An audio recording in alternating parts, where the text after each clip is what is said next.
talked to you a minute ago, but welcome back. And what do you think about your recruiting class? Can you talk about what you've got signed for this year? Well, we signed 4 in early season in November. Jordan Branch, who's a bigger power-hitting shortstop. We kind of project her as a corner, but she may play shortstop for us. She's a heck of a hitter. She hit 17 home runs last spring in high school ball and 18 more in the summer in club ball, so she's got some power.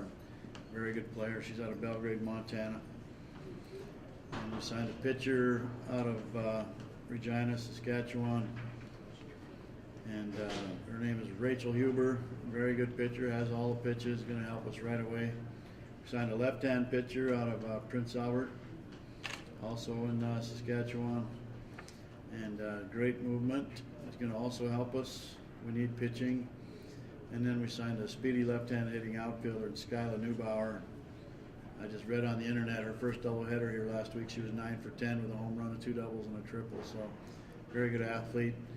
She's also going to walk on the volleyball team. She's just an all-around very, very good athlete, good player. And then for this fall period, we just came through the fax machine here a few minutes ago.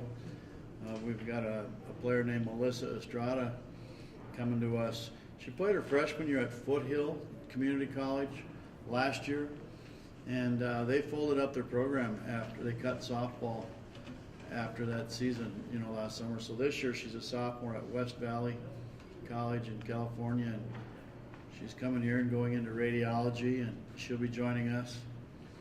And then we're waiting, we're going to hear from one more this afternoon, I think about 4 o'clock during practice. We're going to be finding out about another player, and then another one we'll know on Friday because they're weighing their offers. There are a couple highly recruited players.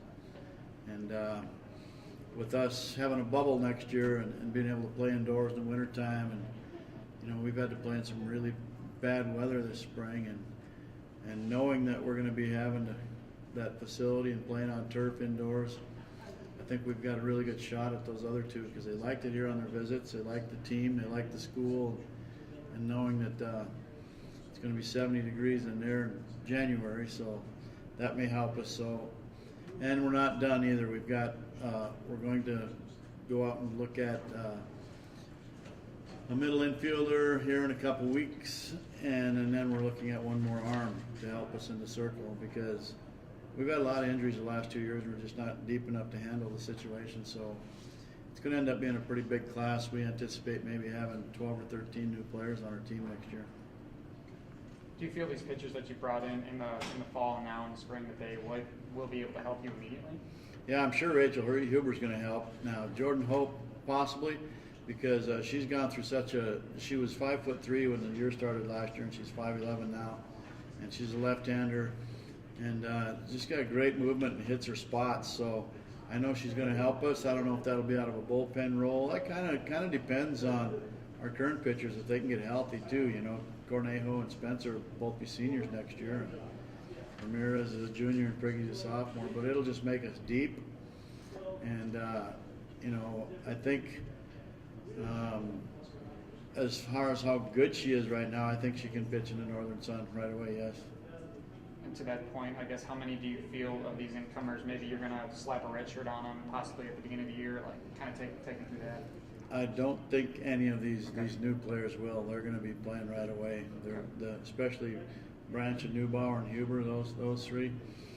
We'll see with Hope because I think we'll see what kind of summer she has, but I expect her to explode. Now that she's 5'10", not 5'3", and I think plus throwing from the left side, that makes a big difference against those slappers and stuff. So I anticipate her helping as well. So it's going to be a great recruiting class.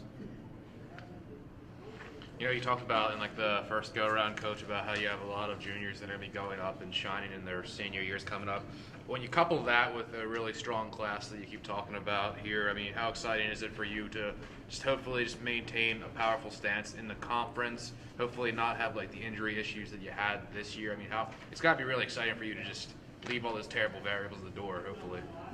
It is, and we talked about that yesterday after our games. We dropped two more games that we were in the game, and we talked about just getting better and to see that light at the end of the tunnel. You know, if we don't get in that conference tournament this year, we're building towards something, and we're going to add some pieces and keep the eye on the prize. It might not be this year, you know. And I think this recruiting class that we have, not only are 3 or 4 of them going to be starting right away, it will push some of the current kids to either get better or take a back seat. So competition's a great thing. You know, I've been there when I played at Minot State, and you have to beat somebody out. It makes you better. It makes you work harder. It makes you, you know, take extra hitting. And I think coupled with the fact, that's why I said earlier, we're going to know a lot by the middle of the fall next year, because it's looking very bright. You know, it's just it's tough to go through the struggles we're going through right now, but that's going to make us better people, and it's going to make us better players. It's going to make us a better team in the end, because we don't like it where we're at right now. We don't like to lose games, and help is on the way, and each player we have can get better in certain areas. So I think the future is bright.